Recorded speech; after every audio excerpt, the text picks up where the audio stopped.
Hey everyone, hope all is well. We will soon discover who the next president of the United States will be, and although a Hillary Clinton presidency seems likely, I still think Donald Trump could win. If he does, here are 5 likely reasons why. Number 1, political apathy. Donald Trump and Hillary Clinton are 2 of the most disliked candidates in modern American history, whose campaigns have helped nurture a culture of negative partisanship. But just because a voter dislikes one candidate more, that doesn't necessarily mean they'll end up voting for the other. And thus, you also create pockets of political apathy. Back in 2008, outsider Barack Obama won the Democratic nomination with huge amounts of organic momentum from enthusiastic supporters that continued into the general election, helping him secure the presidency. This time, you had Vermont Senator Bernie Sanders almost achieve the same thing, creating a grassroots movement with hundreds of thousands of volunteers, energised rallies, and a clear progressive message. But Hillary Clinton's campaign coordinated with the DNC and corporate media organisations in an attempt to stop this momentum, and they were successful. This left Hillary Clinton with the difficult task of bringing on board all of the primary voters, especially those under the age of 30, who voted for Bernie Sanders. To galvanise voters, you need a strong message that makes people feel as though that they are fighting for something, not just against someone.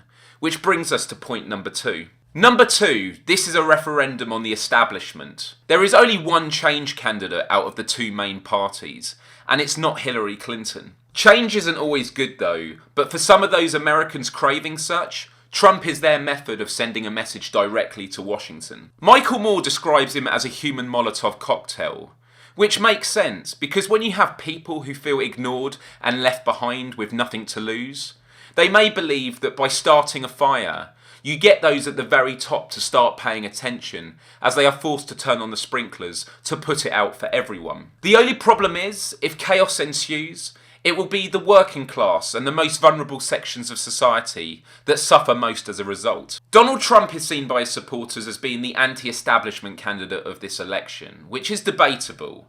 He may be against the political establishment, but he is a big part of the business establishment. This perception of him only strengthens, though, when senior members of the GOP publicly express their disapproval, and when he is up against Hillary Clinton, one of the most establishment candidates in American history. Senator Sanders is the only person who I think would characterize me, a woman running to be the first woman president, as exemplifying the establishment. This moment is an illustrative example of how badly the Democratic Party have misread the anti-establishment sentiment that currently exists. And although the national media loves to frame the election as being a battle between 2 individuals, this isn't the way all voters view it. For example, despite the disgusting and repulsive attitude Trump has shown to other human beings, the desire for change runs so deep that some voters will find themselves disapproving of this, whilst at the same time voting for the change that he represents. They support the message, but not the messenger. Number 3, shaming rarely wins votes. Elections shouldn't just be about winning the presidency, but winning a battle of ideas too. And so, it's the job of candidates, their campaign, and their supporters to reach out and earn the votes of those not yet convinced. You could put half of Trump's supporters into what I call the basket of deplorables.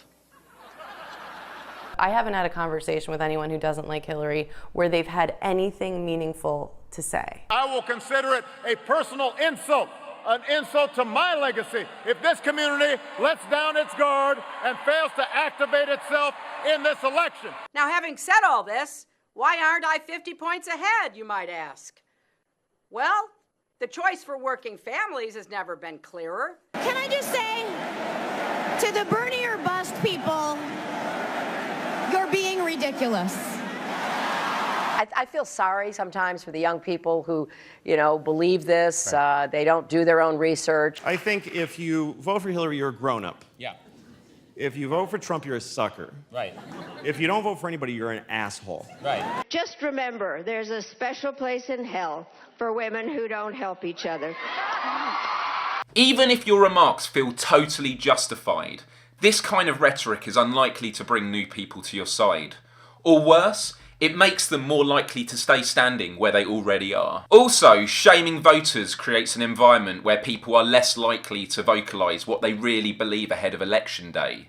It closes down opportunities for conversation. If only there was a way to address those you strongly disagree with in a manner that is about unity and not division. And we have got to stand with those people who are being attacked today. But at the same time, it's not good enough to say that racism and xenophobia is bad. We've got to reach those people today who are so angry, who are so hateful, and say, yes, you have a right to be angry. Don't take it out on the Muslims. Work with us to create an agenda and a political movement that will make your life better, not just other people's life worse. Number 4, the media is too late in doing its job.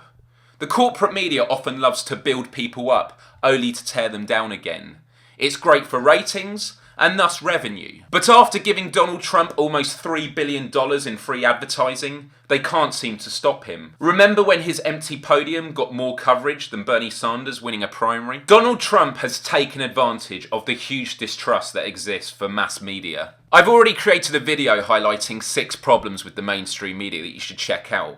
But one of the key points is how news organisations just report what people say, even if it's false. This allowed Trump to use the media as a megaphone, and because the importance of fact-checking only became a big topic for discussion among mainstream journalists so late into the election cycle, people are now even more suspicious, thinking things like, well, if they weren't holding him accountable and fact-checking from the start, why are they trying now? What's their agenda? I could say a lot more about this point, but it's just so depressing. If only there was a candidate who stood up to the media and constantly tried to bring the conversation back to the issues. So we have got to demand of corporate media, and that's going to be hard because this is against their own best interest. NBC is owned by who? Comcast, our overlords. All right, yeah. Comcast is not one of the most popular corporations in America, right? Mm-hmm. All right, et cetera, et cetera. And I think the American people are going to have to say to NBC and ABC and CBS and CNN, you know what? Forget the political gossip. Politics is not a soap opera. Talk about the real damn issues facing this country. Number 5, third parties. There are more independent voters in the US than Republicans and Democrats. So that is a portion of the population that political parties should take into consideration when choosing their candidate. So old-fashioned slogans like always vote blue or always vote red can be really off-putting to others. Pew Research found that when it comes to young voters, no generation in history has ever been so allergic to a party label. When there is so much dislike for the 2 main candidates, people will of course look towards third parties, whether that be Jill Stein's Green Party or Gary Johnson's Libertarian Party. But people will warn about the Ralph Nader effect or how voting third party is a wasted vote. But most commonly, they will say, this is not the year to vote third party. The only problem with this claim, though, is it's the same claim we hear every election cycle. I remember hearing it when Barack Obama was against John McCain, and then against Mitt Romney, and now we hear it about Donald Trump. Even if this statement is correct on all 3 occasions, is it any wonder why it leaves people thinking, so when is the right time to vote for a third party? Because every election cycle, the choice we are given gets worse. Many third-party supporters know that they won't win this election, but they also know that by getting 5% of the popular vote, they will become eligible for public funding in the next one. But with the race being so close between the 2 main candidates, 5% could be what makes the difference. Once again, this election will be a referendum on the establishment for many voters who will be expressing their dislike for how things currently are in a variety of ways. And I think third parties could be playing a very big role in this election, for better or worse. So there you go, 5 reasons why Donald Trump could in fact become President of the United States. Thank you so much for watching. Please like and share this video with everyone, and why not comment with your thoughts? I'm really interested to read them, no matter what your perspective may be. And if you'd like to support the videos that I do, please visit patreon.com/MilesDyer for more information.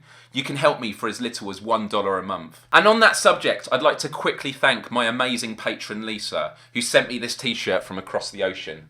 I love it, thank you. I post videos every week, so be sure to like my Facebook page and subscribe to my YouTube channel if you haven't already. And I will see you next Thursday. Adios till next time.